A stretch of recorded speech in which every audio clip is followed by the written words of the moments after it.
మిమ్మల్ని సార్ అడుగుతుంది. అవును నేనే. ఇది మర్డర్ కాదు సార్, సూసైడ్ అని ఎందుకు రిపోర్ట్ ఇచ్చారు? లేదు బాబు, అది సూసైడే. ఇంతకీ నువ్వెవరు? నేను వాళ్ళ అన్నయ్యను సార్. మా తమ్ముడిని ఎందుకు చంపేశారు?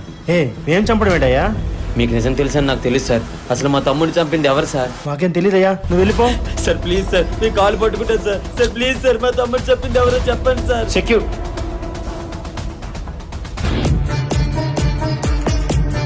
మీ నాలుగు నిజాన్ని పలకకపోతే నా కత్తి మీ నెత్తర్ని చూస్తుంది. చెప్తాను. నిజం చెప్పండి సార్, మా తమ్ముడిని చంపింది ఎవరు? నువ్వు చెప్పినట్టు మీ తమ్ముడిది సూసైడ్ కాదు, మర్డరే. అది కూడా మామూలుగా చంపలేదు బాబు, కిరాతకంగా ఒళ్ళంతా బ్లేడుతో కోసి చంపేశారు. నిజంగా నాకు దీనికి ఏ సంబంధం లేదు బాబు. మరి ఎందుకు తప్పు రిపోర్ట్ ఇచ్చారు? మీతో ఆ రిపోర్ట్ ఇప్పించింది ఎవరు?